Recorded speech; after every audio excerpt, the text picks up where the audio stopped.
live. Let me open this bad boy up. What's up, Dragon Ball fam? It's your boys from T4X PPG. You got. Oh, who's that? Oh, okay. Who's calling in? Yeah, it was someone beeping. But we got the boy, a 3-time champion, coming fresh off the Origin sweep. Hold on, 3 times. You didn't play in the 4th event? Not 3. Yeah, no, I played. I got second place in. I played the My Hero event and got second in their event. I just wanted to. This man played 3 events in Dragon Ball and got first, and all of them said, "Yeah, I'm just not gonna try the 4th. Then I'm gonna go play My Hero." Damn, he did some charity work on that 4th event, man. The part is, I made a lot of money off that My Hero. That My Hero, I got 150 for the mat alone. Those guys are. That game is good for some money. I don't know if it's not a very hard game. It's pretty simple, but it's good for money. I'm gonna go to the regional next weekend. That's super plus. And we have the OG Sin Master himself, Juha Bach in the house. I don't think he'll be playing up Sin right now. I told him not to do it. Robbie can tell you also don't play Sin. Robbie had a fun time playing that. You know what? I think Sin's perfectly fine as long as you don't mind getting second. I think it's fine. I actually had a hard time with it. I haven't played that deck in a while, and Eden kind of messed me up a bit because I played him in what was that, top 4? Yeah, top 4. I played him, and I just hadn't played the deck in a while, and I was like, what the hell do these cards do? I was like, what the hell? I was like, no, this is how I play it. No, I do this. And then I was like, nope, that was the wrong answer. That was not the right answer. So I definitely got lucky in that I didn't see some of the plays we had to just kill him. Like we had just enough resources to win game 1 and go on to win the thing. But deck's better than I always give it credit for. Like Sin's not terrible, but makes sense. Definitely not a deck for me. Makes sense. What do you guys say about that, Joe? I mean, so I think Sin's one of those decks where it's like there's always gonna be one in top cut, and it's usually like in the higher placings of top cut, like it's top 8, not like bottom half of top 16. But like it still hasn't won an event. Like I haven't won an event with it yet. Eden hasn't won with it. I think Sin is just one of those decks that it's kind of like, I don't want to say linear, but it's like it's 100%. There's no question. It's 100%. You hit on top of the head right away. You're like, I don't want to say linear, but it's linear. No, you hit it. Yeah. Okay, well, it's like anyone that knows the Sin matchup knows how to beat it, and as a Sin player, it's hard to deviate from that. Like if a person's rushing you down before like on turn 2 or like you paid 1 for the ball or whatever, it's like there's not much you can do. You're either gonna take those hits and they're gonna force you to early awaken, or you're gonna out combo them and have a tiny hand. So it's like I think people know the matchup situation. Yeah, I play with Eddie a lot on Untap. He doesn't play Sun against me anymore, dude. It's so horrible. Like Eddie just destroys. I have not beat him once with Sin. Like at first I used to beat him all the time, but once he learned the matchup, it's like I can't beat him even once. It's not, yeah. Yeah, like I said, he definitely got some outs on me because, he for lack of a better term, I hadn't had matches in a while, and I feel like that's where you got to be for Sin. Like I gave him the best chance to beat me, When you didn't take the haze, and then he drew another haze. I was like, Robbie, Yeah. no! Me and Juha are watching it, bro. We're like, bro, take the haze. If he gets another one, you're wrecked, dude. And I was like, that's fine. I'll win later. Yeah. And then he's like, boom. And I'm like, all right, well, that was a bad He's call. like, now I have 2 instead of 1. Would have taken the haze. Yeah. But it was fun. Like, I mean, I kind of enjoy, it's weird, like, I enjoy those matches so much more than other crap. Like, I know that sounds silly, but like, because it's fresh, right? Like, I haven't played against it in so long that like I got to like kind of like replay Dragon Ball, like how's this matchup work? And then like, oh shit, I got myself in some trouble. How do I get out of this? Like, that's fun. And like, I really enjoyed the tournament because of that. Like, there was a lot of diverse decks. I played the Gauntlet. I don't know if you guys saw like all the different decks I played. Janema Mill to Yeah, I I saw it in played the Patreon. Shenron Mill. It was Shenron Mill. So The that Black was Sin. yeah. I Yeah, played that. I played against some baby decks. Mm. Frisco got a win on me on day one with his he had a Launch. launch build, Yeah, he and I was had on Stream one. versus Legends. I saw that. Yeah, yeah. He So had a he blue got that red was his launch. win. And then I played him in teams again, and that was another match where I was like, when we first played, it was very much like, how the hell does this shit work? Like, I played launch, I should know how to beat this, Did he but beat you like, through deck out or through life count? just life count, Life count. it Okay. was like I just couldn't. He won the dice roll, Mm. and then like my turn one, I was like attacking your launch, and then I was like, oh, that's a mistake, and like Yeah. just little It mistakes. was his 15. Yeah. Yeah, like it wasn't good, Mm. and then the part that made it worse was I was just like, what do I do here? And then he's running the Vegetos. Oh yeah. If he was a die roll turn 4, you're kind of right. Well, your Well, and turn then 3 so after your turn 3 is kind of I right. didn't mind playing around it, but like it was just hard to play around it Yeah.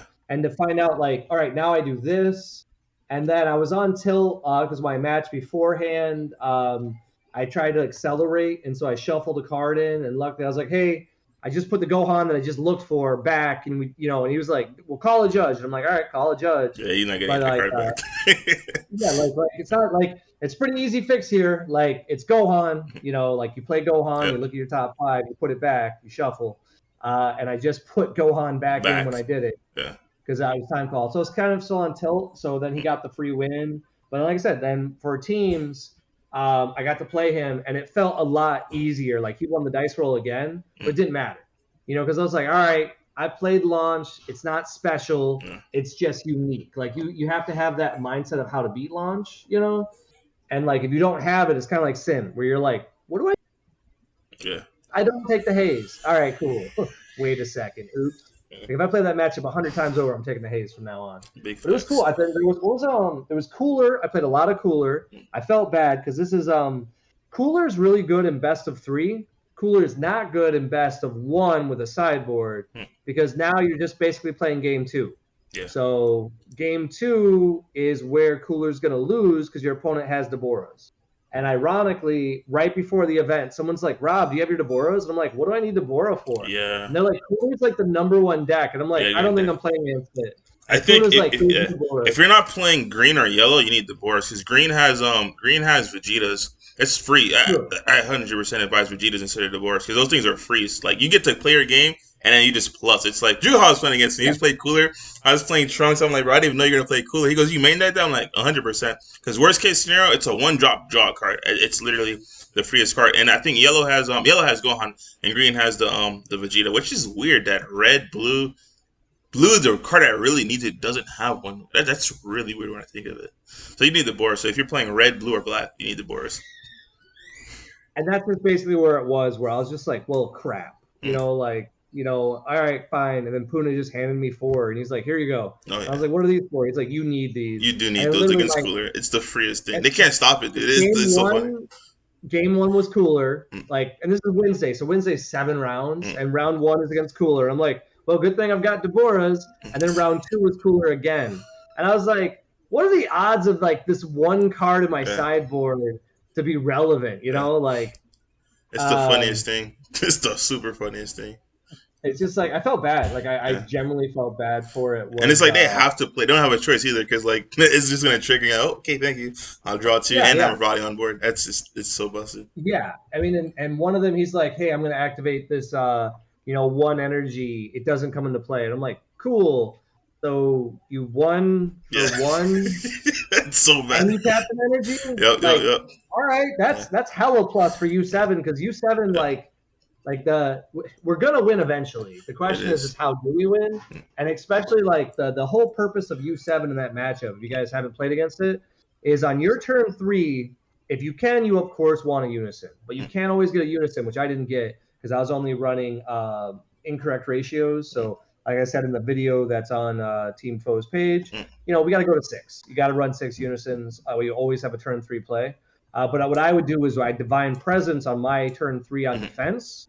So that way, if it survived, then I would play my Vegeta SER, wipe the Oh yeah. board, Oh yeah. They're getting wrecked. and then they can't dorm it when they're Can't dorm tapped out, and you just win with Divine Presence.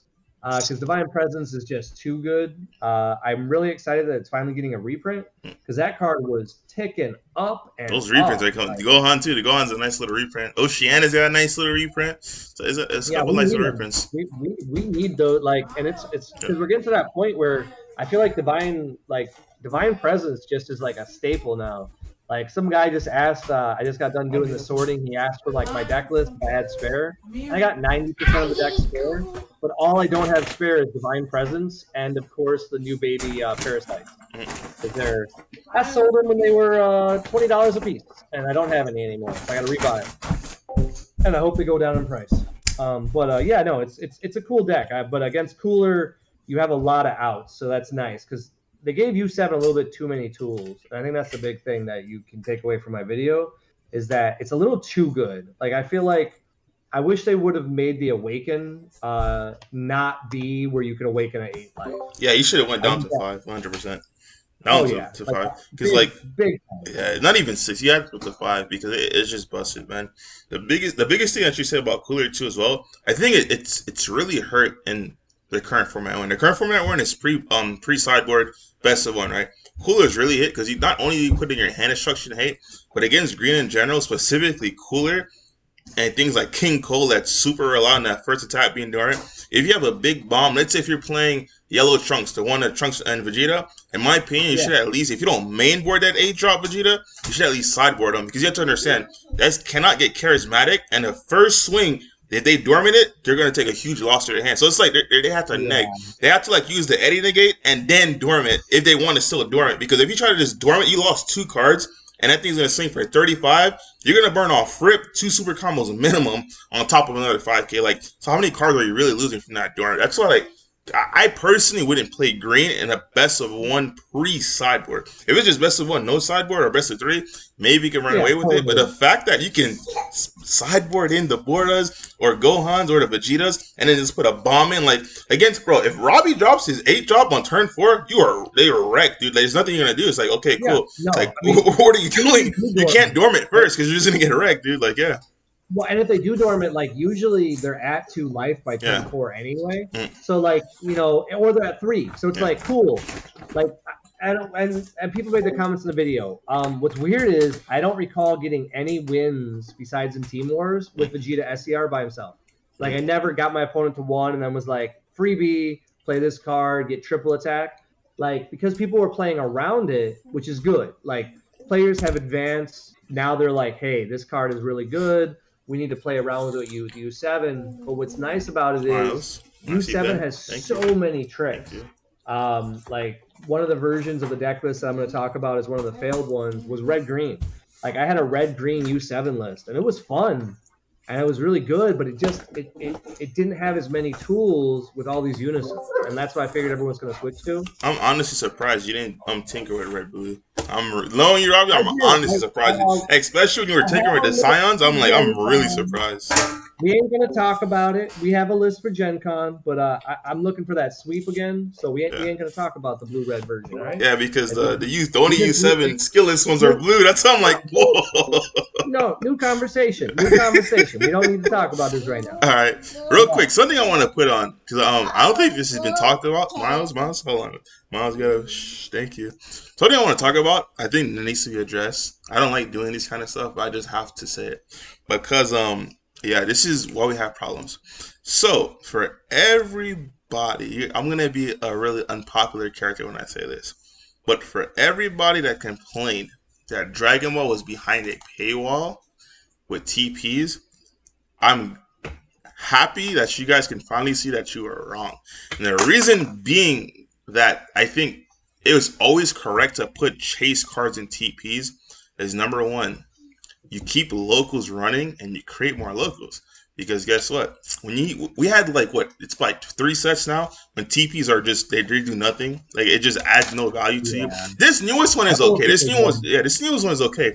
But the ones where like you've seen those ones that the highest value you get is like $2, and look, the cheapest tournament you could enter is $5. So it's like, bro, I just double negged. Like, what am I gonna do? Even the winter Yeah. promos, it's like it's one winter promo, but you neg. Now the reason why I want to emphasize the importance of we have to, as a community, stop complaining about the chase cards being in TPs is because when you go to events, imagine, because Robbie, you got the old TP stuff. Imagine if we had the TPs like with the Red Broly, the Brainwash, the Fighting Against Space, and then you just won Origins 3 times in a row, dude. You already made Yeah. bank, but imagine that TP set is what's winning your wallet right now, and that's just for Yeah, you know first. what's weird is I don't mind TPs being expensive as long as they do what they did with Mythic, like and with Brawly, right? Like Brawly was super expensive, then they re-released them a second time later. Kind of like with TPs, you get the first access to play these cards because you go to locals. So you Exactly. gotta have something for You get this it, fulfillment. but it's so easy to abuse it. Like, you've seen every major player whose locals don't exist. Like Sterling, you see come them in get the Amira, auction please, with houses all the Apple. time, and they're like, "Hey guys, I have exactly 2 copies of every card, and 1 winner." And you're like, "Oh, I wonder how you won all that on the first day." And I think that's part of the problem is there's no checks and balances for it. Like the whole system that Bandai runs sounds cool, but generally speaking, with how neg these sets are, like Ultimate Squad is the worst set selling. I don't know if you guys have seen the numbers, but Ultimate Squad is not doing good. People aren't buying it, and why? Look, there's no events. You know what I mean? Like you got champ events, which will be fun for your store championships. You get those cool winter promos for first place, but that's not a really good reason to drop like $500 on a new set. So I Exactly. feel like I hope Bandai like learns, but I thought they learned last year. Like, what we have? April, no events. Yeah, that was bad. That Yeah. was bad. That was bad. But yeah, So it's just it. Like, and I feel like that's we're in a player fatigue. Like, I don't think Origins was that hard to do well, primarily because A, it was small, and B, most players didn't bother with the new set. Like, you could tell they just ran like 1 or 2 new cards. People were the ones they playing the wanted old to play in SR. April, but they couldn't play. Yeah, they That's were what just it like, is. "Hey guys, let's just play with what we got." And Yeah. the decks did the best. Like the GT deck did great because it was a new deck. People didn't know how to play around it. Sin updated itself with some new cards. Some people were playing the new Piccolo and Gohan SCR. But for the most part, people were like, "Nah, I can plus without it." So I really hope Zenkai, they fix it. And so I hope Zenkai, whatever the mechanic is, it's got to be badass. Yeah. Like we got to have a reason to buy it, but there has to be some real power creep. Because if I can still play U7, I'm gonna play U7. Yeah. Like Yeah. I have a guaranteed SCR on 4. If you don't have something better than that, like that's pretty hard to guarantee. You know what I mean? Like when you talk about like when we've talked about SCRs and amazing mechanics, I know Eggman looked at my list and he's like, he just runs 1 and 1. And it's like, yeah, because I have a leader whose entire graveyard is my Just hand. finds it. Like, Yeah. I think like, yeah. Go ahead. I can see what you're saying. well, no. So I mean, like you can't. What I'm saying is though, if Bandai can't just errata this card to try to bring up the power level of the next set, and that's where I, as a player, will get pissed if that's all they do. If they're like, "Hey, this Son Goku's doing really well, we're gonna limit his power level," and it's like, well, no, print more powerful cards. Like that's what Dragon Ball is. It's like, hey, cool new mechanics, something fresh, something fun. Get people to buy your product, and do the same thing with TPs. Like I'll be excited when I can put this card away and not play this with Vita. But Well, I don't think none of this gonna happen to that. Honestly speaking, people are gonna think I'm crazy when I say this, but in general, I think U7 is a fair deck with one exception that we spoke about earlier, which is exactly. So I believe, because in my opinion, once again, this is one of the reasons I put down my favorite decks. Juha knows about this. Is Jiren.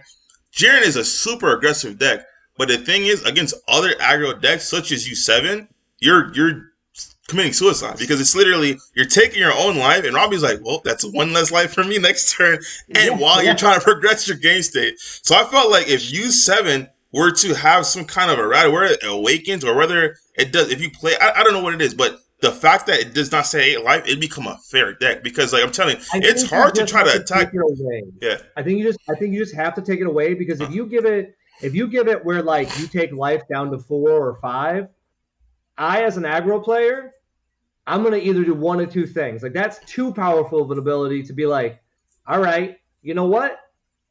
You haven't attacked me at all. You've been wiping my board. Let's just go ahead and draw 3, you know? Mm. And on my term, that's too good. But if you make it old school, hey, the only way you can awaken is be at 4 or less life. This leader is a lot less good because the turn 3 is where this leader shines. You know, like you can swing, you mill 3. If you hit a 17, great. You get to play that new Parasite Unison. You get to have an energy open, so you can have another card to play to attack, and you get to draw a card, and you could be at 8 life. Like it's not like against if you guys saw, was it game 2? No, it was game 3. So game 1, you know, I beat Legends in the finals, and then game 3 it was going well. I'm not gonna lie, like it already felt good because like on my turn 2, I forgot what I got to do, but he didn't do much. You know, like I blew up my Gohan. You know, I took like 1 damage, so I was at 7 life. And then my turn 3, I hit a 17, and I was like, okay, cool. And I got to play some bodies, play my Parasite, awaken with 1 energy up. And at that point, I was so far ahead, like I knew I had won the match. Like, and he did some great plays. He did everything he could do to try to stay in the game. But like, had I had to take my life down to 4, that would have been really bad. You know, like, or blow my awaken the following turn. Like any of those things would have made the entire thing back in his favor. So I'm hoping it doesn't matter though. I'm hoping that they, by the time they ban or screw up this deck, it'll be it. I know One card I exactly want how to to talk hit about. that deck. You want to know what to do? It's gonna be the funniest thing because it's exactly what happens in Jiren. Juha probably already knows what I'm about to say. If you want to have a broken leader effect, you tax him. And what does Jiren do before he plays a free guy, Juha? Take a life. Exactly. So, Robbie, would you honestly say that deck was broken if you had to take a life to burst it, draw 1 and mill 1? So that's not the same thing. And like I feel like trying to compare the apples and oranges, like this is a leader who's meant to mill, but you don't have to mill. So most of the matches that were slower, like against yellow, you don't mill. And like you just take your time. What makes the deck so good has nothing to do with its mill factor, while also being amazing, of course, for the awaken ability. It's honestly just the fact that everything costs 1. So this is the first deck that Red's gotten where, you know, I'm looking at this list for this guy, and you know, it's Son Goku, 1 cost red removal that draws a card. Kaioken, technically a 2 mana, kills anything. Violent Ray for 1, Vegeta for 1, After Image for free, Videl for free, Kyotokai for 1, Piccolo for free, Vegeta for 2, Golden for 1, 17 for free or for 1, Super 17 for 1. Like you're just outvaluing resources, and that turn 3, if you can go first, which I didn't go first, just for the record. Like I had the worst rolls ever, and people were laughing at it because I think until like round 6, I didn't go first, and then I was so grateful that I was like in the finals, and then Legends beat me in the last round, and I was like, great, I don't even get to go first in the finals. Like, thanks a lot, Yeah. Legends. It's funny you say that because Juha and I was assessing it. When U7 goes first, it's that unless you miss, even if you misplay, bro, it's almost impossible for you to lose a game going first. Like we tested, like Juha was saying that at first, and I'm like, there's no way, and he kept going first. I'm like, bro, this is busted. Like you're always on tilt because it's like, bro, you have that initial mill, and from that point forward, my turn 1 could never be a better turn, like turn 2 than what you're gonna do. No matter what you're doing, it's just like, okay, cool. The most I can do in turn 1 is swing. And that's it. When you're turn 2, you're gonna mill. You can play 17. You can play Frieza. You can leave one from Goku. There's so much different avenues you can take going first. Yeah. It's almost impossible to play out the rest of the game without actually just having an effective way to combat it because there's no way to combat it. And if your opponent plays something like so often, like that Goku, God, it feels so good on turn 2 to be like, you know, Sparking 7. You don't even have to have a bunch of, like, if you hit all your negates, it don't matter. Like, hey, it doesn't matter exactly. That card that you have as a 5K, go ahead and kill it. I'm gonna draw a card. Yeah. And now I got a 19K body. Like it feels so good on turn 2. And like it's just the deck feels too good. I'll say it for Gen Con. We don't have to play games. Like I'm playing Universe Yeah. 7. So bring your Going first anti-Universe is 7. I think you have the best turn 2 in the game because turn 2 you can literally maximize on 17 Frieza and leave enough for Goku and say you can try to play. There's no ever gonna play because it's not U7 when you play things for free. I It's gonna mean, get I'll nagged in be your honest, Xbox card. you don't even need to do like that's the crazy part about the deck is that I still really like the heartfelt plays because you can go on turn 2, Yeah. you can be like uh play a 17, play your Frieza, or sorry, play Frieza, attack twice, play your 17, attack top 3, pump your Frieza, blow your Awaken if you've already summoned your Yeah. leader, heartfelt, and That like Heartfelt is this is busted. Heartfelt. I turn was playing that one for a little 2. bit. Yeah, Heartfelt felt so. Every time you saw Everybody Heartfelt, was it's like loving you knew it. you were gonna win. There's no way you're gonna lose because it's like, yeah, this is too much Oh, it's value. so good. Yeah. It's like a secret, And dude. ironically, I didn't run Imposing Presence only because I couldn't find any. Like, Yeah. I flew to Origins, and I just was like, oh, I need 2 Imposing Presence, and George is like, I'm sold out. I'm like, well, that's not optimal here. But when Yeah. you're running like Imposing Presence, lets you run like a few more of those like iffy cards because now you guys got a free negate. Like, I just really feel like U7 has all the tricks. Like, it's too much. I don't like how much it has. I'm not gonna lie to you. Like I would love to see other colors get some support in the form of TPs, like Shenron. I would love to see like I'd rather see counter cards that were what the top deck is, and I would want them to be generic, but I want them to be so powerful you have to make choices in your sideboard. For example, if your leader's red and one of your cards gets killed by mill, pay 1 energy, you can summon this card basically like the same thing that is Deborah, Yeah. Yeah. kind of like what we used to have for TN. Yeah. Yeah. Back in the day, I think Silver Bullets helped define a good game because if U7 is going to be popular, you can just print it in the next tournament promo to weaken it if you made it too strong. That's And one then way to people power want creep it without actually touching the deck. It's like, okay, I'm not gonna affect your money, but just know there's going to be a silver bullet. I agree with you when you're saying that. I 100% and then agree with also you. like then the cool part about it is it takes away your sideboard spots, so you still only get 15 spots and you got to be like, hey, I'm afraid of U7, I'm going to bring this card in. But if you're playing like Hatchiak, is Hatchiak really afraid of U7? I don't think so I because it think they has should be. petrification. I think they No, should be. well, I guess now Hatchiak can't play Unisons. They can. Oh, I He's thought the new clarifying it. rule was. Like, Oh, technically, by the book, no, but Flash, I'm in the judge group, he's clarifying it. If he's judging an event, just know that and Vijay can't play Unisons. He's working with. Well, let me not just say. You'll see. okay. I'm not gonna steal his thunder. You'll see. He'll put it out. But let me answer these questions really quick while they're doing it. Yes, Red, there is events. So this weekend there's CCG Con Denver. The next weekend you'll probably see me finally return to action. I've been played since I think Texas. So you'll finally see me play again. So come check this out. Too many games in this one is in, I believe, Virginia. This is in Pennsylvania, I think. Then we have yeah. After then we have another one he added, which is New Jersey. So that's gonna be really fun. It's funny because I'm in Baltimore, so the Too Many Games convention, the TCG Con, in New Jersey and Otakon, it's literally within 2 hours of me. So if anyone from the team wants to go, just let me know. I'll pick you up from the airport. But those are our next events coming up. Those reprints are going to affect the actual price much because they're available. Yes, like I said, the only thing I think what Rob was referring to earlier, the Mythic Booster, I think it's a great idea. The only issue with the Mythic Booster was that the fact that the gift boxes, I don't think those should have been a thing. I think that's what really sabotaged the Mythic Boosters and storage itself. But we had that in our last team talk, so check that one out. Card Game TV, what's up, man? Shady Chill took I'm my bad, bro. That I finally good for the move, and we could do these things on a regular. We have Big E says, how does Robbie feel about GT? What do you mean? What about GT? Oh, like the GT Goku. deck? Yeah. I think that's a deck I would personally never play. I couldn't play a deck that says I'm gonna lose to one card, and that's Kai, bro. Because Kai is not just if you're not playing red. In my opinion, I would play Kai because red obviously has a Vegeta Secret Rare. Because even though Pan is free at the moment, No, Kai, I think you're wrong. I think you're 100% wrong. For the Kai?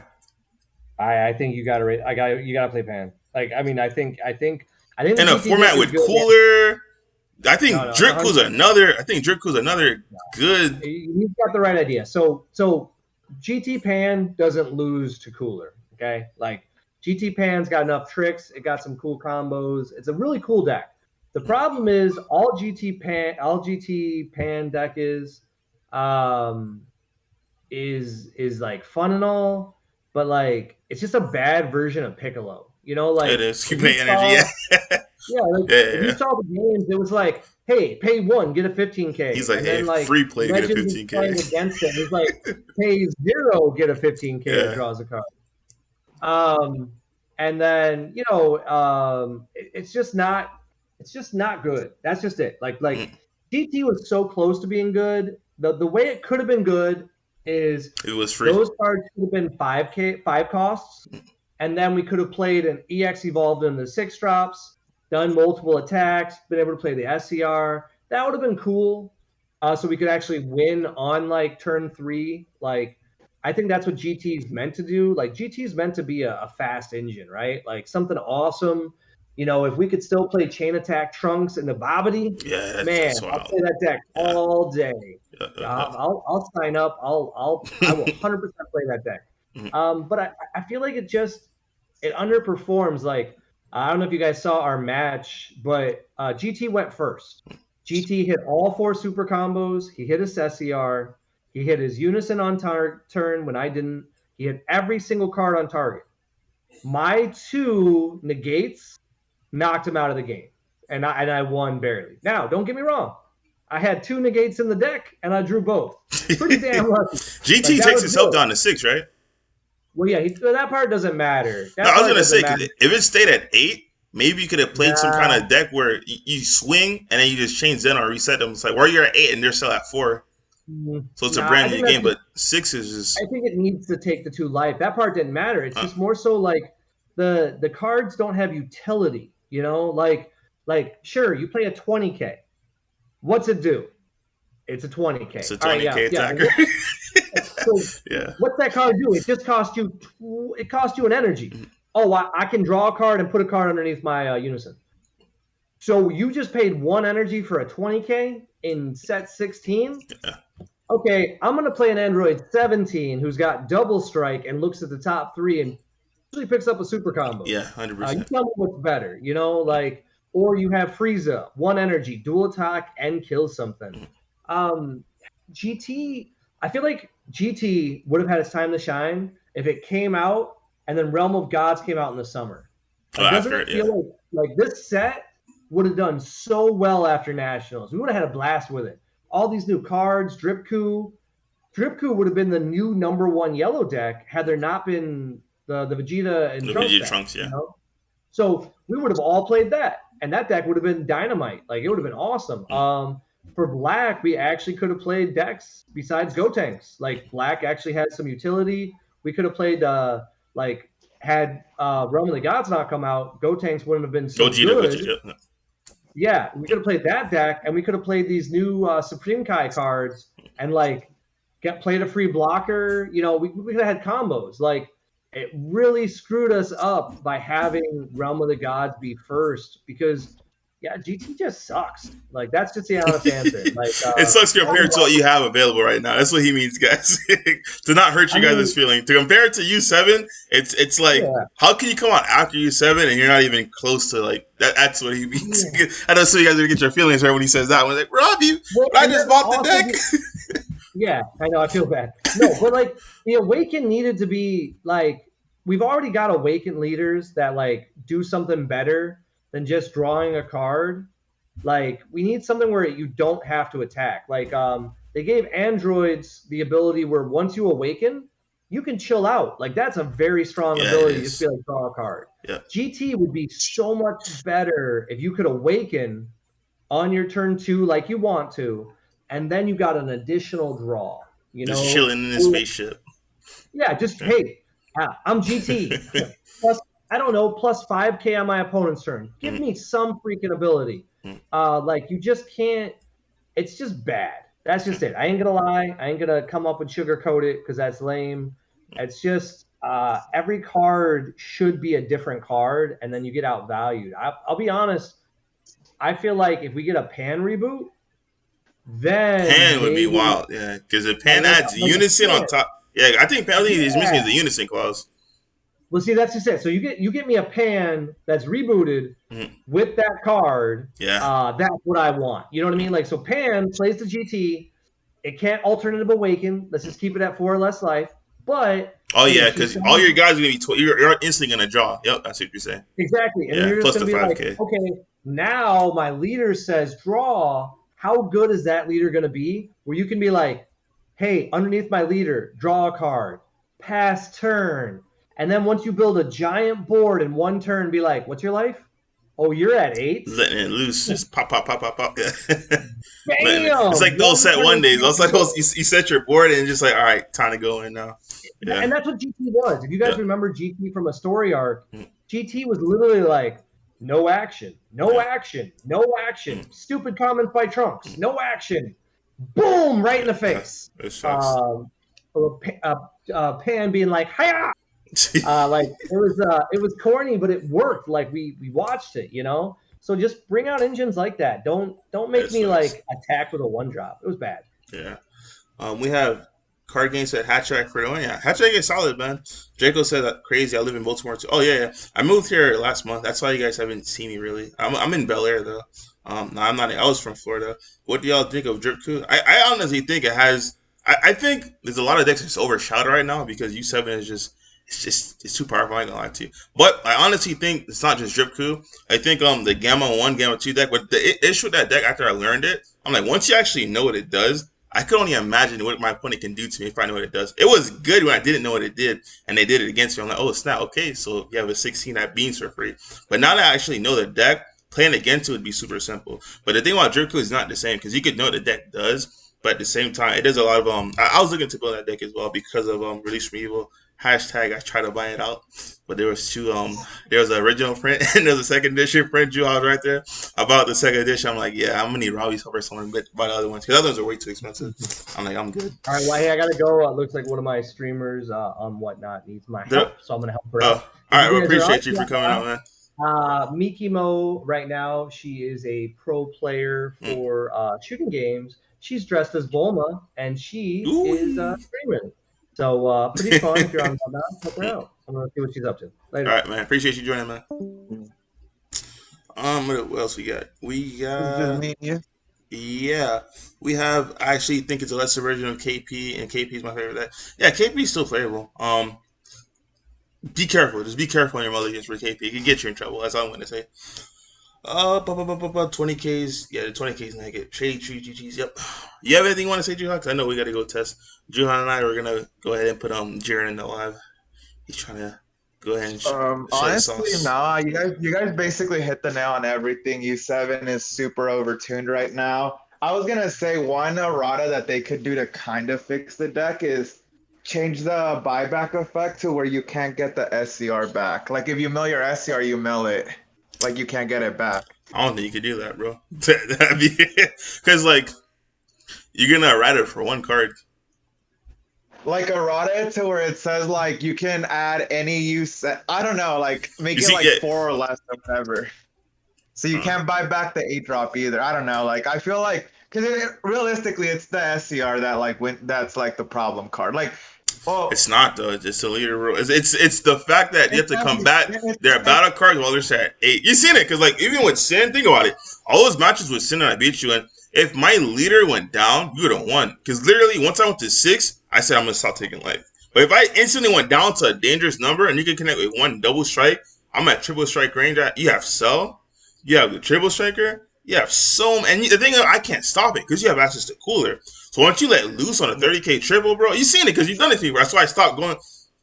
Word of advice, guys, if you're going against Sin, do not drop under 6. If you don't drop under 6, you will never lose. Trust me, bro. You will never lose, bro. I learned that the hard way.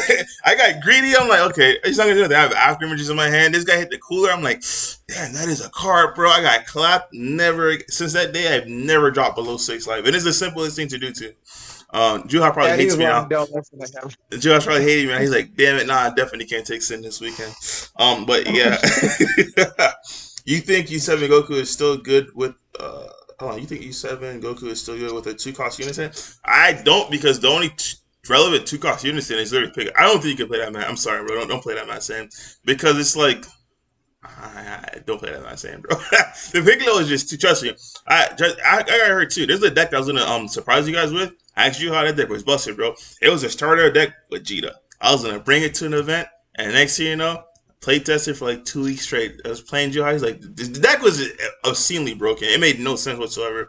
But then the ban list came and Piccolo got hit. I'm like, no freaking way. Piccolo was that deck, man. And just suffered. Actually, your reaction when that ban list came out, the first thing you said was like, my Vegeta deck. Yeah. I didn't get to show it off, bro. Because like it makes no sense. The Piccolo unison was just over. Because the Piccolo combined with other strategies, it just makes it dumb. Like it's stupid dumb. But yeah, I can't. You could get away with it in King Piccolo because King Piccolo does other free stuff, but that started Vegeta really was relying upon that King Piccolo unison.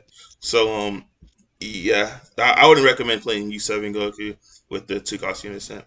It says, yeah, as soon as I found out about Legends is using KP, I messaged right away. Yeah, we've been told you that, guys. Oh, we didn't do. I'm sorry. It was probably interesting in the team chats and stuff. We didn't do a team talks in forever because people were like KP and Vegeta, KP and Gogeta Zeno is dead. I'm like, no, none of those cards are dead, my guys. You have to switch your deck. Like now, you for 100%, in my opinion, have to play Pycon Unison in GX, but GX is far from dead. GX having that Trunks is it's busted, bro. And you have access to other cards such as the other Gogeta. Like we trust me, we said this in the group chat.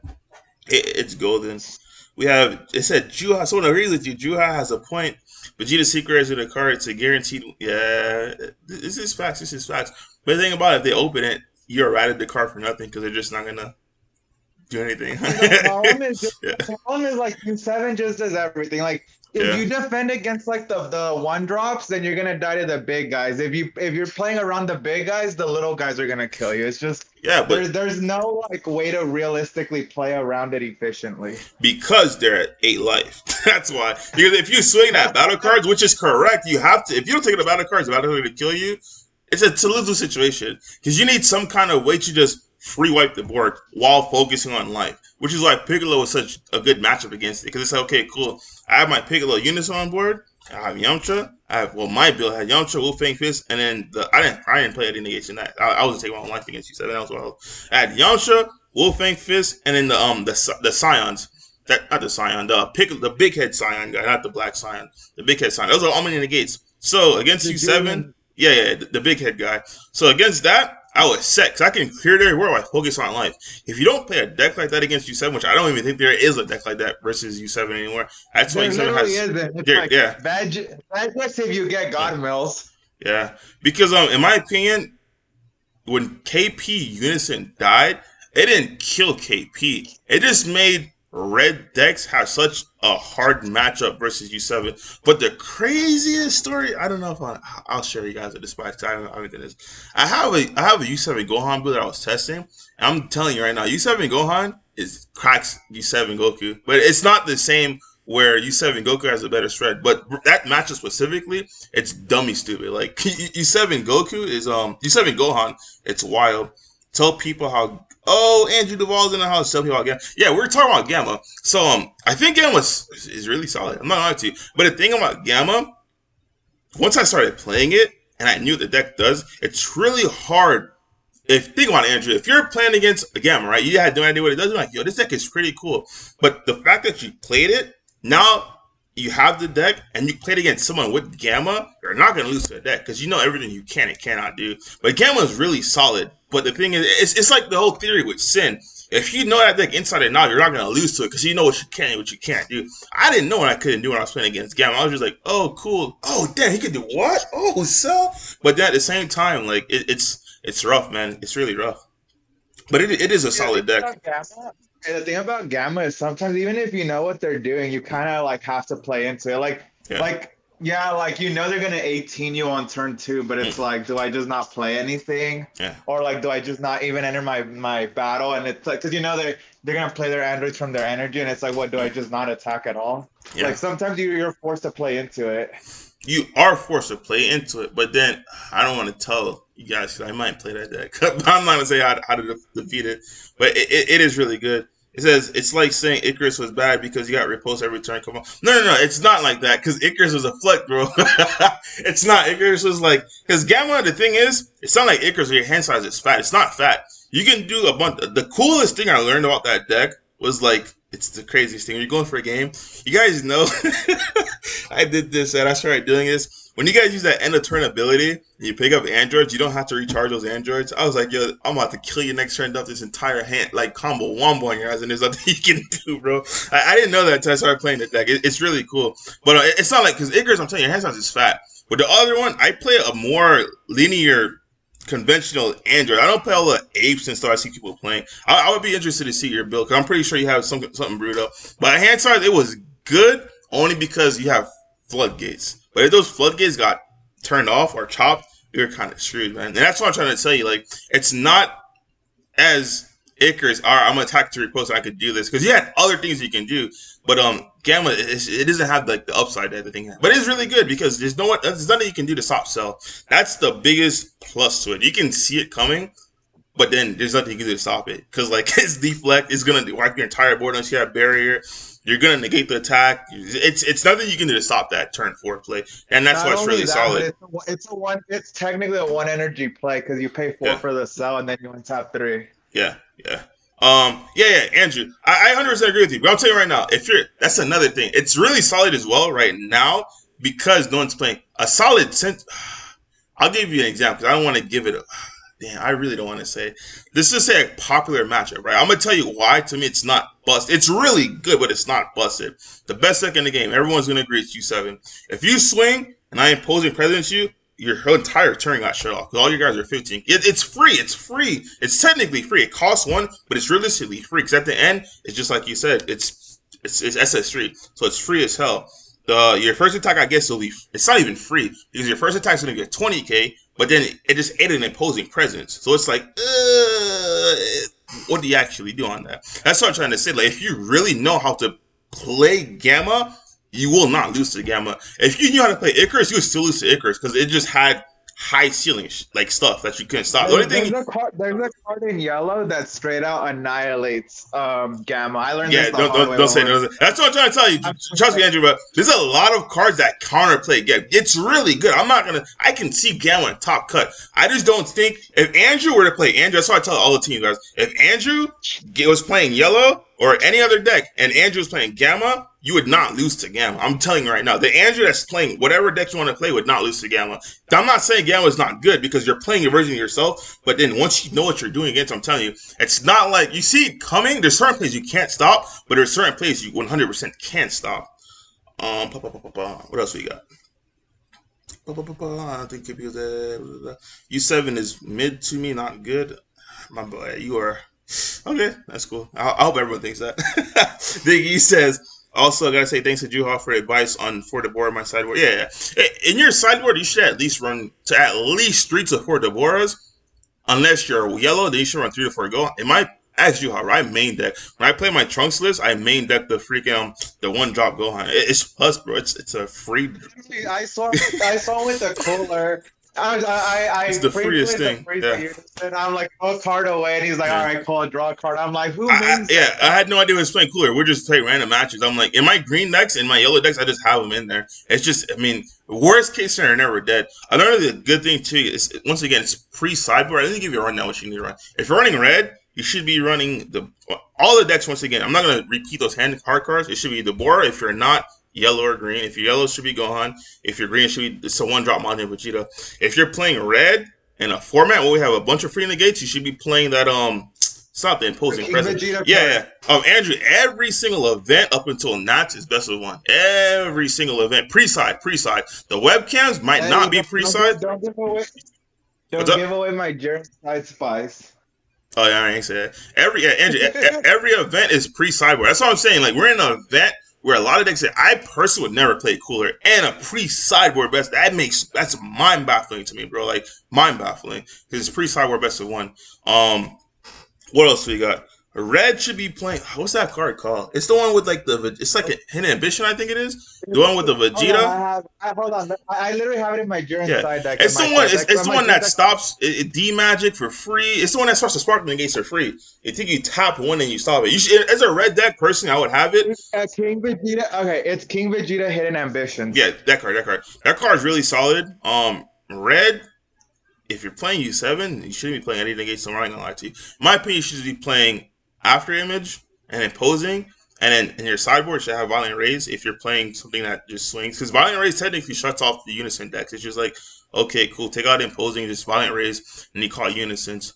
Blue, we're not going to talk about blue. Because the only blue deck, in my opinion, I've been playing was Gamma. So I'm not going to really go into that because I don't want to get the Gammas. Because Gamma is really good. It's a really, really good deck. If you put time into that deck and you play against someone who has not, they know what it does, but it has not actually played the deck and know the sequence of that deck, they're going to get wrecked. So I'm not going to touch blue. Green, I wouldn't play green. Because the only green deck is cooler, in my opinion. You can play King. King Cole is solid too, but you should know how to play King Cole right now. Yellow. Yellow Trunks Jita. Are you gonna tell them the spice part, or are you just gonna keep it to yourself? I have it mainboarded, bro. I really don't want to keep Okay, so you have to say don't say shit. I'm surprised more people aren't playing Yellow Trunks if there's so much U7. As that matchup itself, I thought it was rough, but it's really not. And I ain't gonna lie to you. U7 actually shits on, or let me not say it. U7 thrashes Trunks Jita. I thought, because at first I'm like, ooh, it's perfect defense. But man, it's like Vegeta all over again. It's like Vegeta versus Mecha, bro.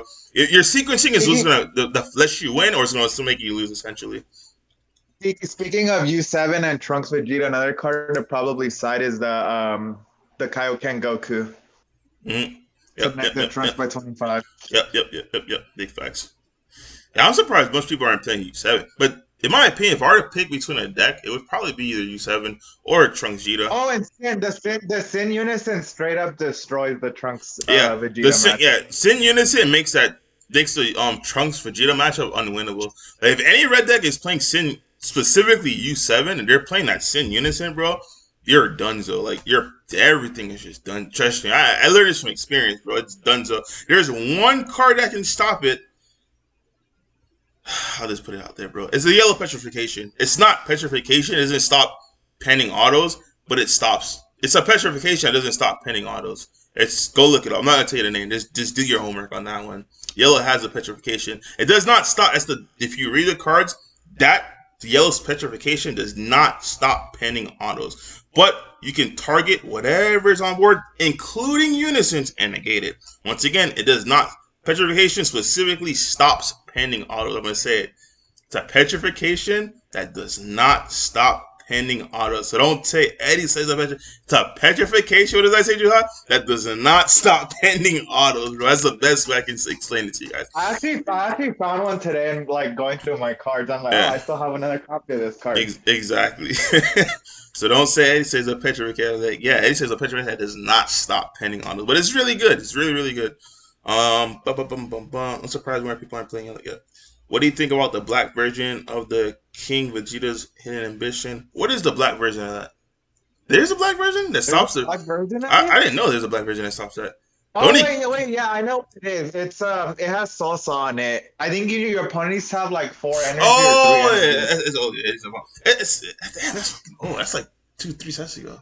I know what you're talking about. Yeah. Hold on, let me read the King Vegeta one because I want to see if there's an energy restriction. The King Vegeta one? The red, it's 1 energy. What red energy? The salsa, I don't know what you're talking about.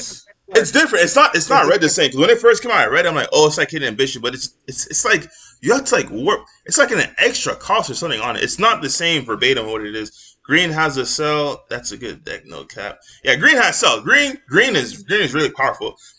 The problem with Sal is just the U7. Yeah, you get thrashed, bro. There's no winning. Like there's 2 decks that just get thrashed by negging, and it's Android 16 and it's Cell. There's nothing you can do. Like you're just gonna sit there and take the D. If U7 didn't exist, Cell I think would potentially be the best deck of the format. I wouldn't say that. I think it would be because it would be a lot better. It would be a lot better. That's when I saw Texas. I'm like, bro, there was no U7 in Top Cut because literally, or there's no U7 representatives that were doing well. because I don't see how Cell kills you, because you would have to sit on the barrier guy and just not do anything. Because as soon as you go up, it's just done.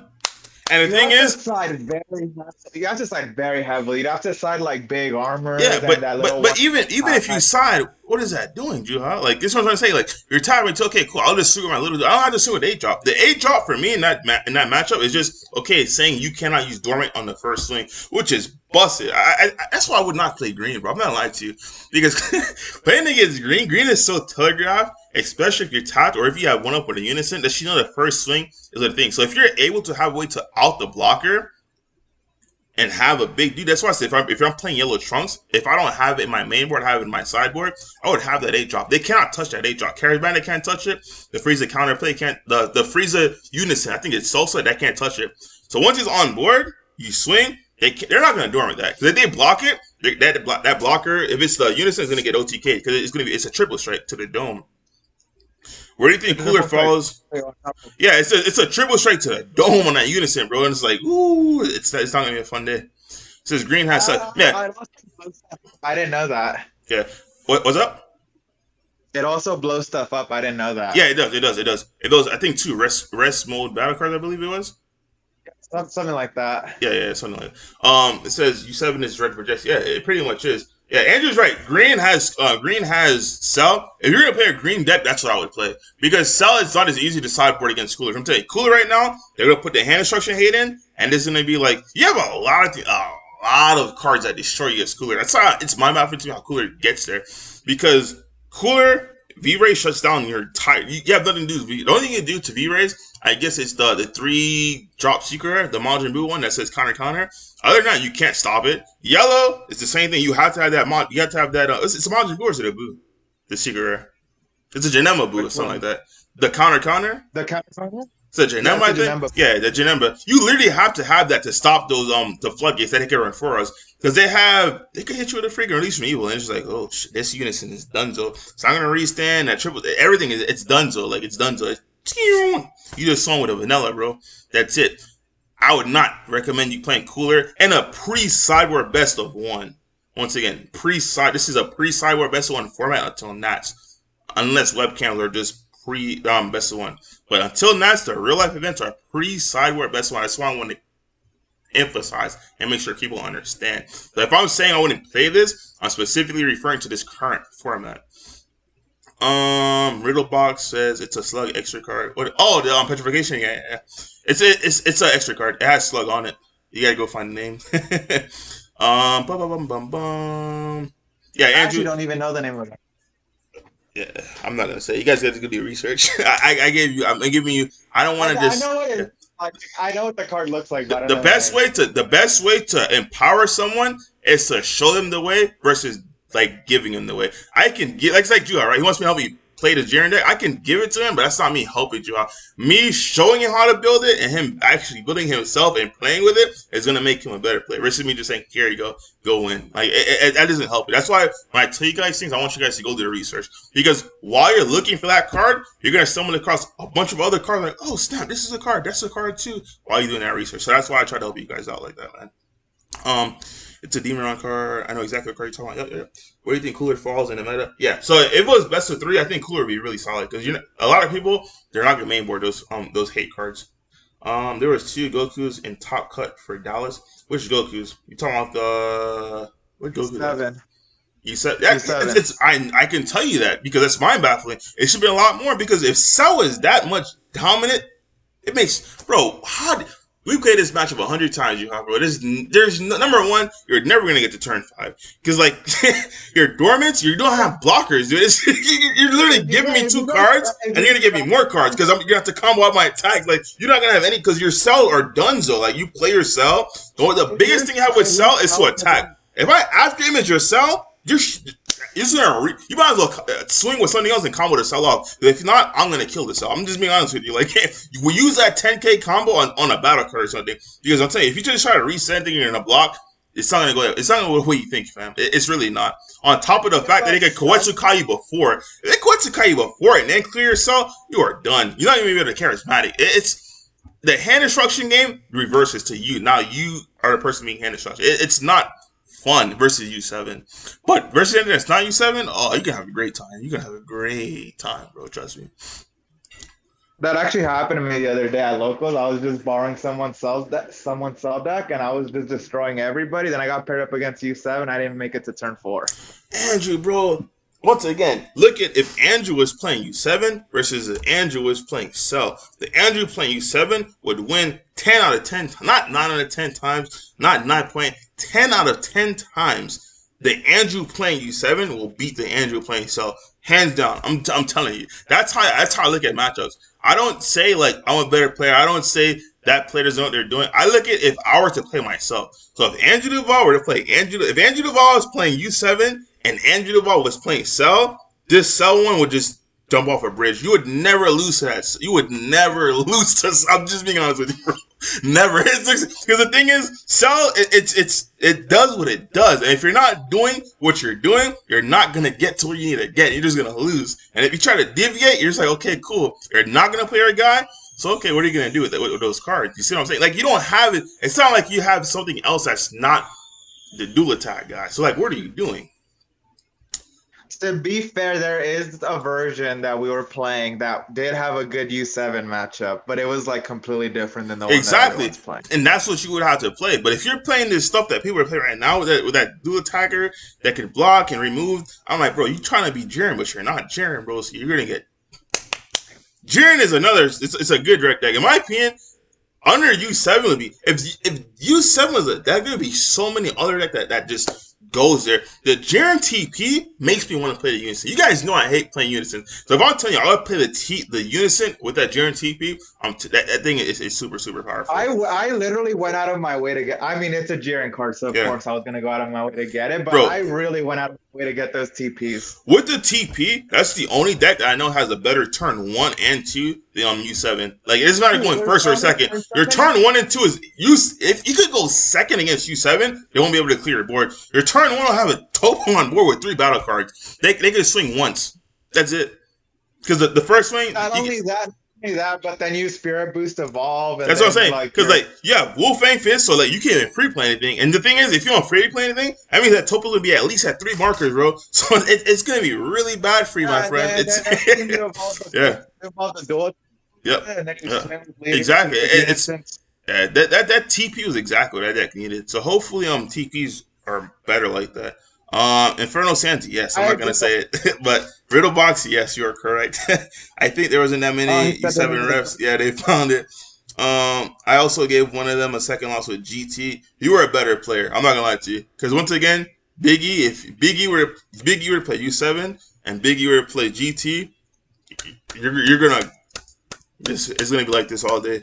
That one, it's not such as a 10-0. I'm saying Cell versus U7. If you're playing yourself, I don't see how you win this Cell unless it's something completely different than what the Cell is. Like, if it's the Cell that's going on right now, you're gonna get thrashed. But the GT matchup, I can see it only because you have variants. Like, you have Yamchas, you have there's a bunch of stuff you can do to combat it. It's essentially like the King Piccolo thing, where it's not guaranteed for them because you can combat their stuff. You have free play counter plays, which is Yamcha. I mean, you have Yamcha counter play, Wolfang Fist, Source of Power. You have things that can combat that, so it's not as bad. It is a matchup, but then they're still favored. Not more times out of not, the version of you playing U7 will win, but it's not like a 9-10 or an 8-2. It's not like that.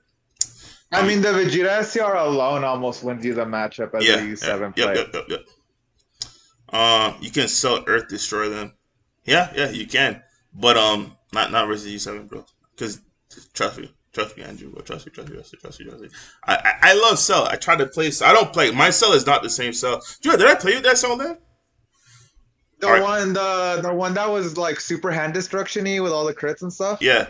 Oh yeah, I did play. Bro, Axis man. Once this man got down to 2 cards, I said for the rest of this game, I took him to 0. I said first, it was not with the chain, it was on nothing. I said for the rest of this game, the only way you're going to see your card is see your leader swing, or if you do not charge your card. He did not see a game for this.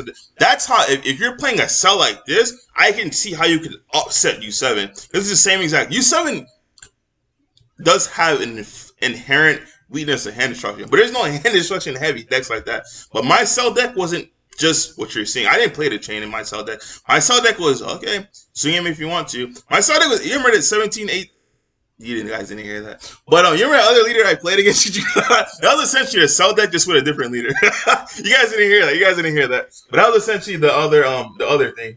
You just side out the creatures and all. Yeah. Andrew. I'm not gonna say it out loud because you watch the video. But yeah, the people who are in the chat that comment that Andrew just said, take it to heart. That's how you can combat U7. I'm not gonna say it once again because I'm gonna help people watch the video. That's how you combat. I'm gonna highlight it too right here.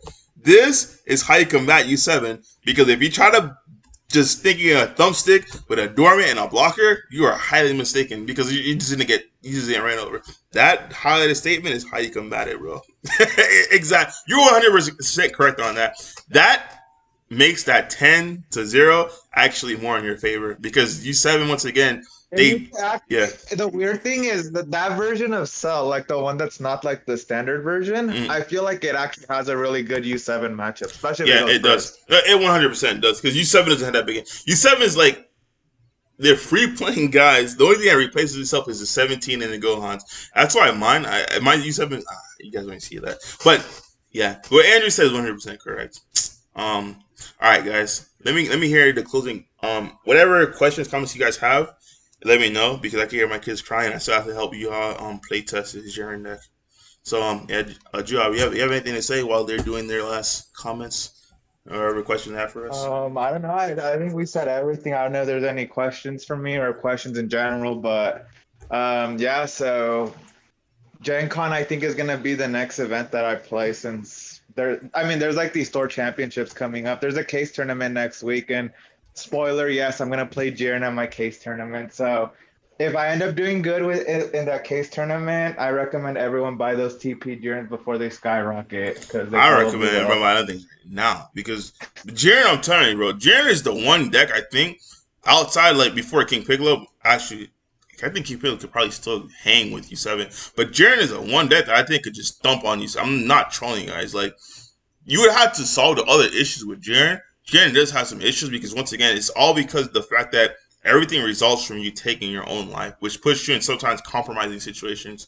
But with the Unison back in play, it's not as compromising anymore because the Unison back in play. That TP opens up so many like loops and combos. Yep, exactly. Sure. Because before that TP, there were so many compromising plays because the only true negate you had was Eddie negate. It's like, damn. But now that the Unison is back and you have things, bro, you could neg 20, 30, you could neg 35 any battle card. No, it's not. It's more than 45.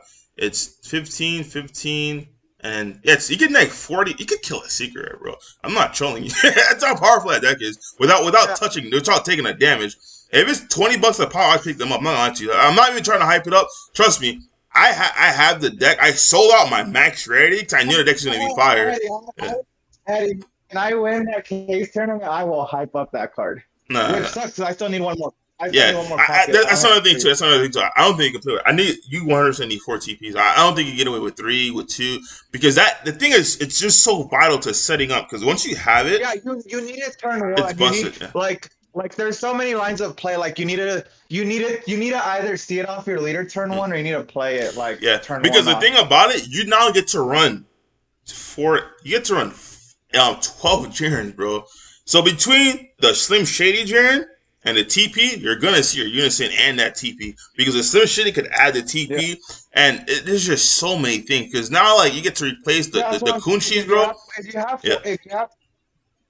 If you have 4 copies of the TP, you're set up. You're set up, bro. You're super set up because the thing is. If that thing hits drop, or if the other Jiren, the corn dog one hits drop, you don't care. Like, a lot of people think you can farm battle cards. So generally, yes, that's correct. But against Jiren, with the TP now, you can't farm their battle cards. If you send any one of those battle cards to the drop, they have abilities that I want personally for them to get KO'd. And I don't want you to type my unit.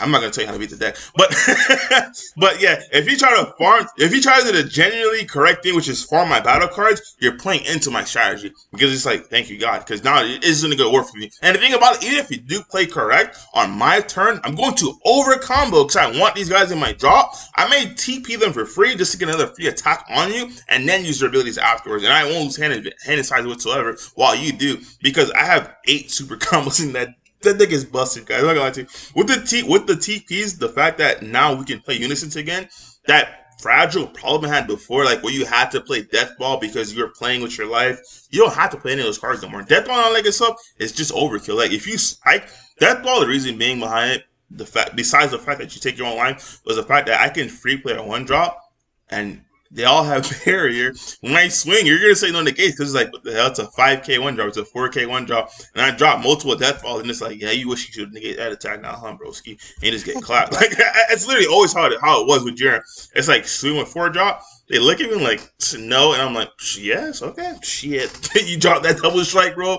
You follow by the Death Balls, man. Those Death Balls by itself is a 25K combo. Ooh, baby. Let me not go there.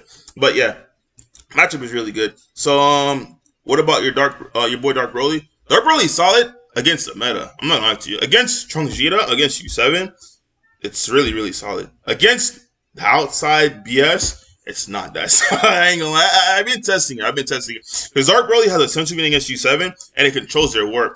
The thing about Dark Broly, you can force them instantly to use their leader ability. Because if anything hits like the secret hits there, they can't just leave the secret in there because you just warp it and they'll never see it press it again. There's key cards with Dark Broly that helps you on that matchup. You have the thing is you can clear their board while establishing blockers with the 16-drop blocker. So you have defense for days. Yes, Sensu Beans. Do not take life. Do not take life. The longer you do not take life, the more trouble it's going to be for your opponent to kill you. It's almost like U7 because like if you're able to defend, you're putting 30Ks in there. If you know they swing wide, use the Sensu Bean. The Sensu Bean is going to put one Goku, one Vegeta in there for you. It's going to put one Goku from your drop, one Vegeta from your drop, in your warp for you. So next turn, you just pay one for the 16K. For those two, you just put in the warp to the drop, clear something from their board, and have a blocker. Stall with that deck, and you will win. That's hands down. A fun fact about the U7 matchup, the reason why I say it's kind of free, because while you're doing what I said with the Sensuing and the blocker, if you establish a Dark Broly, Throw Ravage is your best friend in that game. You don't care about Berserker because your 16K will take care of your stuff. Never tap out. Obviously, they're going to go for it. Have Petrification for the 4-drop. For the 8-drop. Have a Petrification for that. Other than that, the reason why the matchup is free is because you have it's so much stuff, man. You have Sensu Bean, you have the blocker, the 7-drop Dark Broly. Instantly crits them 1 life. They cannot warp stuff from their drop, bro. It's the funniest thing ever. So when you play Ravager and you have your blockers established, don't just try to do the Dark Broly plays because you need defense once again. You need to have at least 1 up for Sensu Beam. Or if you're not going to Sensu Beam because you're going to go into the 7-drop, what's the damn name? Dark Bridal. You would Ravager first. And then the next turn do Dark Bridal because U7 cannot warp cards from their drop. So it's an instant crit. They cannot warp. So I cannot express that. I see this someone on untap and I coached him up. I'm like, bro, he was at 3. Why did you combo your 7-drop, bro? You know if you played that and you drop the double strike on it, there's game because they can't warp stuff for your drop, so they have to crit it. That matchup is free. That's all I'm gonna say. The reason why it's free against the Trunks, because the Trunks, you control their drop again while controlling their barrier blockers. And it's just, in my opinion, free. Like, the meta decks, it's really good. Cell itself, you'll warp this stuff. Like, it's really good, really, really good against the meta decks. But once you start going against other stuff, like the Gammas, like the stuff that's not really meta relevant, but it's good, it's when you have problems, bro. That's why I stopped it. I'm like, I'm good, bro. Like, it's not for me. The freest matchup besides U7, the only thing that's freer than U7 is Juha's favorite deck, bro. Because you just sit at him and look, you're going to put that ball in the drop? Yeah. All right, bet, fam. Like, Dark Broly is the reason I didn't play Sin all those formats ago. Yeah. I've had Sin since, a lot of people didn't know this, but I've been playing Sin since set 10. And the one reason I never played it at like a PPG or a regional was because Dark Broly was at full power. That's how bad that matchup was. It's like horrendous. Unwinnable. Yeah. Yeah. But if you would have to be a really good sim player playing against an extremely bad Dark Broly player just for it to feel 50-50. That's how bad that matchup was. Yeah, it's not fun because you naturally send your balls to the drop. Let's see what else we got. You have to literally have multiple balls, and then you have to combo another one off. So when they warp the 9-drop, you have another ball to be able to play. Even then, it's just a horrible match. It's horrible because you're already giving 2 for haste, which is that's negative itself. Because I'm not once again, do not take life if you're playing. Do not take life if you're playing Dark Broly. Leave one open for a sensu bean if they're going wide. You cannot just tap out willy-nilly with a 30k and swing. If you do that, you will get wrecked. The deck is more defensive, but the thing is, your end game is better than their end game because they only have 4 super combos. All your Broly's are super combos, bro. It's like you swing that famous 30k no combo. That's 2 super combos in itself. That's why you have to defend your life. Do not tap out willy nilly. Because I tested about 20 games before Dallas with I guess as GT versus U7. But I agree. Yeah. U7 is just naturally stronger, bro. No. GT, it's not 100%. It's not like, oh, you're instantly gonna lose. But U7 is highly favored. It's not the classic U7 versus Cell, where I think if you're playing a traditional Cell, you're gonna get wrecked. But U7 I think the thing that would have made GT better is if the Unison said this card cannot be removed by skills. Like you can still KO it through battle or whatever. Yeah. Because like most people think, oh, Kai or Vegeta, but there's more cards that get rid of that Unison. Like there's a Finn card that straight out destroys that Unison.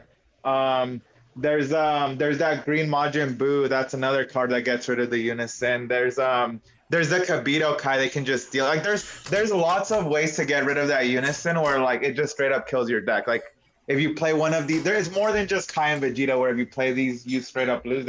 There's multiple cards that just straight up get rid of that Unison. So I think if it had this card can't be removed by skills, I think the deck would be a lot better. Speaking of that, Green Boo was another deck I was looking at, but I put it down I'm like, there's no point looking at this while U7 is in the format because it's not fun. It's just like the same thing with the problem with Android 16 and Cell, where they'll just neg your thing off board and you're just donezo.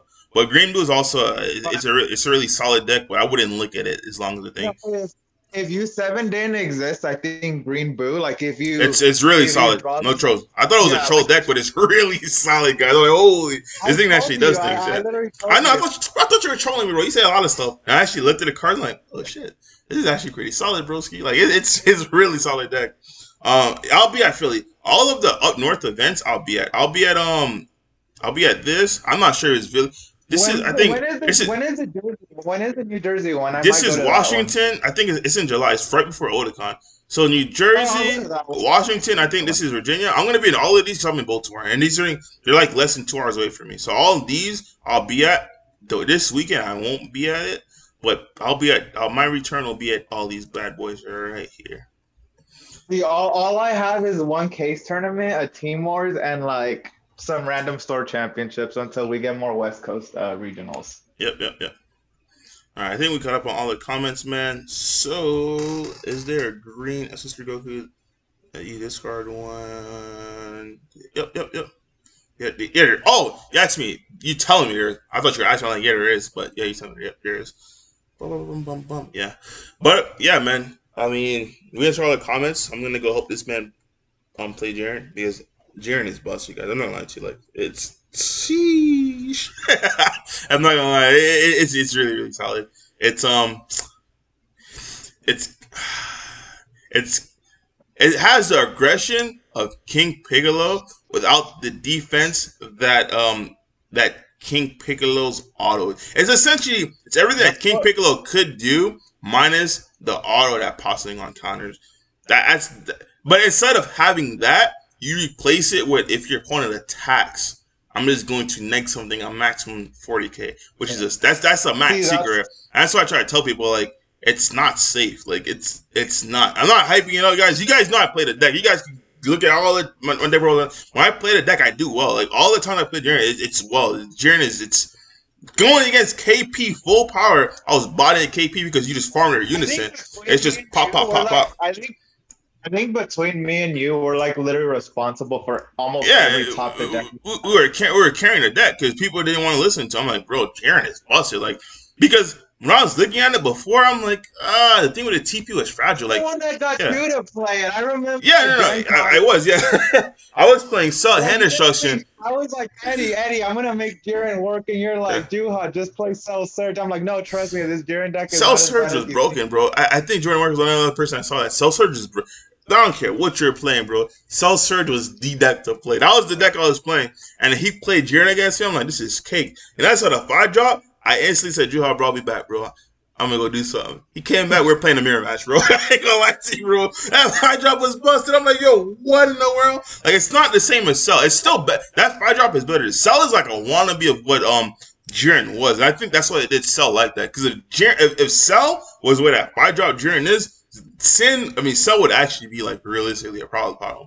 Because Cell, Jiren card is still a broken card. Yeah. The problem is just U7 is just gonna neg it off the board. Yeah, that's the problem with it. Because before that, my only loss to that deck with playing that deck, I was playing in Tampa. The only loss I lost, don't get it twisted, guys. The Icarus decks, they're getting bodied at an event. The only reason why I couldn't play the next day and I left, my only loss at the entire event was to red blue Soul Striker because of Cooler. That's the one thing it loses against. It's just like Android 16, Cell. The one thing it loses against is literally if your opponent has ability to neg battle cards, it's problematic. But if they don't, they're gonna win. There's nothing they can do because the amount of time you just against blue, they can't sensu bean. If they sensu bean you can crown them and then come with it's so much they can do. Against green, you can't do anything because literally, if you try to dormant me, the first swing will be with a Zenith. So it's like if you dormant that, you're gonna get clapped. You can't try to play around dormant by playing Eddie the gate first, then trying to dormant because the thing is, I'll restand my Zenith while playing a free guy to neg that to neg that card. 10K and then swing again at the 35K double strike. Like it's against yellow, you just get clapped. Because against Repulse, I'm like, bro, I free play one place from drop. Like it was the funniest thing when I was playing against all those Icarus matchups. They kept repulsing me. I'm like, okay, TP bring out one draws, TP bring out one draws. I'm like, you guys are dead. Like dead is dead, bro. I can explain how dead you were. There is one card in yellow that straight up destroys the Jiren matchup. I'm just not gonna say what it is. You have to say me that because I'm saying I know every single card is gonna destroy Jiren, and there's not a yellow card. There's yellow cards that hinder you. I think I know what you're talking about. Don't say it. There's a yellow card that hinders you, but then that's why it's free sideboard best of one against yellow. If I'm sitting across a player that I know, if I'm sitting against Andrew, I'm like I'm gonna put this shit in. If I'm sitting against him, I'm gonna put it in, bro. If I'm sitting against a random player that's playing yellow like Trunks Jiren, I'm like. Yeah, I'm not putting this in, bro. Like, I'm just gonna be honest with you because it's really powerful. Why do you think no one plays Jiren? The reason why I think no one plays Jiren is because at the time when Jiren was, in my opinion, the best deck in the format, people on Icarus. Icarus would not beat. I'm just being honest with you. Icarus could not beat Jiren. You had so much stuff that relied on you having 200. The Knight of Nats, Andrew, you was there. Machado was there. What happened when literally, ask the man what happened. We played. The Shadow sat there, took his Icarus deck out. He was getting clapped. It was the same exact list you and Nats with. He was getting clap at Tada's clap, bro. He could not leave energy up because if you're going second, I can let you go first. You could never have 2 up. If you don't have 2 up, you repost me. I don't care. My leader's unawakened. I would arrest my leader. This was before the time Eddie negates. Then I would restand my Zenith and I would swing through it. Like that deck was unstoppable. People were just blinded by Icarus and they didn't want to play it. Gogeta was very popular during that time. Gogeta was a horrible match in my build specifically because I did not play Unisons. Because I felt like before the TP, it was almost impossible to protect your Unison because the only way for it to successfully get markers was playing the Coquette super combo. So you would essentially give your super combo up for just a draw essentially to get it. But now that you have the TP and the super, it's just your Unison's not gonna die. So against Gogeta, it was rough because literally speaking, they would just one-shot your freaking Unison. It was just horrible. I'm like, damn, because you literally, the reason why I didn't play it is because you literally had to have the Wolfang, you had to have the TP, and you had to have the Yamcha. If you didn't have those 3 cards together, your TP was donezo. So I'm like, why am I going to play 1 energy just to get thrashed, bro? I'm playing 1 energy to literally have dead cards in my deck that says if I don't have these 3 together, I'm getting clapped. I'm like, nah, fam. If I play against Black, I always, like, against game 1, you might get it, you might not. You are highly favored. If Eddie's playing Gogeta Zeno and Eddie was playing Jiren game 1, Eddie playing Gogeta Zeno has the edge. But game 2 and 3, that's when you're getting popped. Because I didn't play Valiant Rays, I didn't play none of that stuff game 1. So I'm like, this is Icarus for me, bro. You're just gonna blow through Icarus. It's just it was the easiest matchup for me. Icarus couldn't beat KP, and KP was getting thrashed against Jiren. That's what I'm trying to tell you, bro. Turn 1, you play the Jiren in rest mode, the 1-drop, then you would have evolved the freaking 5-drop, bro. It doesn't matter if you went first or second. Like, I can say KP, what do you want to do? You want to go first? Go ahead and get your first, because you get what your units are, all right? My turn 1, I slammed the 1-drop in rest mode. I played a 5-drop over a draw card. They are not going to be able to clear that 5-drop because that 5-drop's a 19K. And the thing is... Eddie, that's a lie. You know what, Eddie? That's a lie. You know what happened to me at Nats? What happened? I was playing against Green Goat since I did that exact play. He swung. This was game 3, so he already caught on that it's like, okay, he's gonna do turn one drop in rest mode, pay one to evolve over it. He swings with his leader at my 5 drop, and then he pays one for Selzer destroying Kamehameha. Yeah, that'll audit, bro. I ain't gonna lie. That'll audit. The thing is, Greek goaltending, bro. There's no. That outed my dream top nuts. No, hold on. There's no way. That's 25. That's 25K. That's 25, and then you lose a card out of your hand. It was Yeah, just but like, I don't care, bro. If that's 25, as long as it's not my TP, I'm gonna give you 2 1-drops. It's worth it in my opinion because he's completely top. My next turn, I'm gonna TP it. So literally, the 2 cards I just lost, I just TP it and get it back. I'm like, okay, cool. Like I'm taking if he's awakened. If he's awakened, that's a difference. Like if he's at 2 energy and he had a unison that's 30, that's a different story. You can't give 3. Yeah. Okay, that's a different story. 3 and I went because he did the unison here. Yeah, that's what it was. Yeah. If he's 30K, the only reason why you can't because you lost a card. Plus, you're gonna lose 3 more, and you have to get the TP. So that, you literally can't do that trade. It's not gonna work for you. But if he's unawakened, you're 25. I'll just give you 2 cards, go to 29, and it's literally my TP's gonna bring those 2 cards I just comboed back from, and I'm gonna swing at you and just make you pay for that attack. You keep saying TP. You mean the little baby 1-drop? Yeah, excuse me.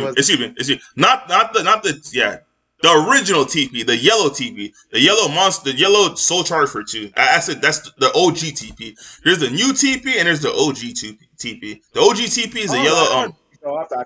Yeah. Jiren has a bunch of TPs. I just realized there's the yellow one, there's the other evolve one, and then there's the new 1-drop. Yeah. Jiren has a lot of TPs. Don't play the evolve one. The evolve one is ass and cheese. Oh yeah, I know. Don't play that. that one.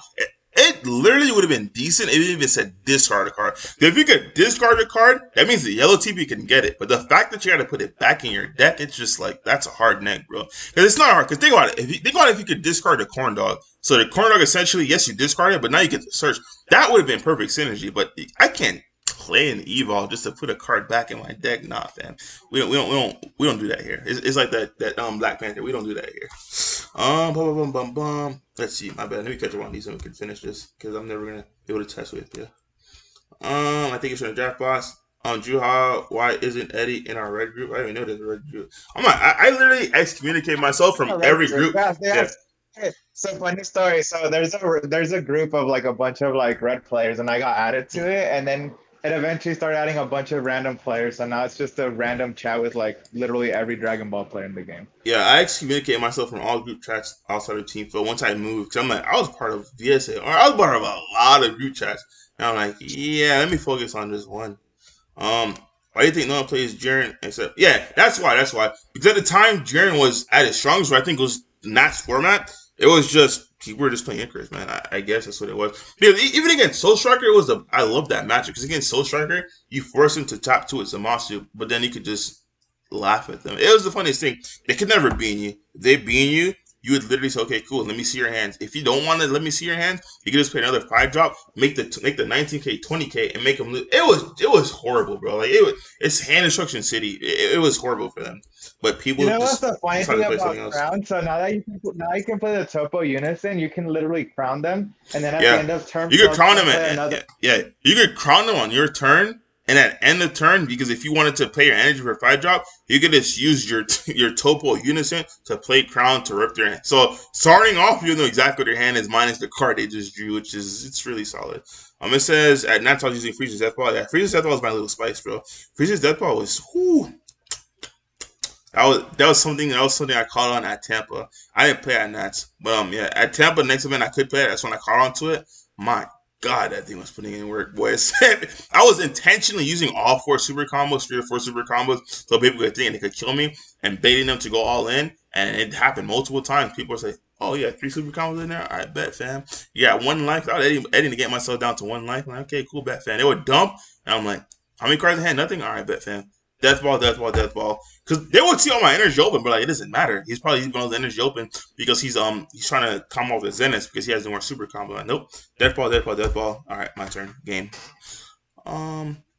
Death ball 2. We don't. Let's not talk about Death ball no more. Death ball is powerful. I don't want to deal with that card. Death ball is powerful. So we caught up on the comments. Guys, thank you for coming in. Today is Friday. I'll try to come back on again. I'm going to New York tomorrow. Yeah, I was gonna go to that case tournament, guys. Fun fact: I was gonna surprise you guys for everyone up north, but then my car's didn't come in time. I was super upset. Super upset. I was just gonna drop in. Um, I'll come back on. I'll try to come back on Monday again. And then other than that, guys, thanks for joining, and we'll see you next time. Yeah, want to say anything? A goodbye or anything, Juha, before we leave? No, I already did my closing comments. All right, man. All right. I Let guess me know. I do have one last thing. I guess if people want to see the case tournament, it's gonna be streamed on Super Players stream on Wednesday at 7 California time, so Pacific time. I think Brian Ooh. Samuel's gonna be there. I think Marcus Contarge is gonna be there. So there's gonna be some like I guess relevant like good top players from the West Coast at the case tournament. You caught me when you said super players. That's all I have to hear is that double strike crit, and I'm there, boys. That's it. Ooh. Go watch that. Go watch that super players double strike crit Broly video. It's fire, boys. Let me not get into it. All right, guys. See y'all later. That boy said double strike crit. I'm still alive.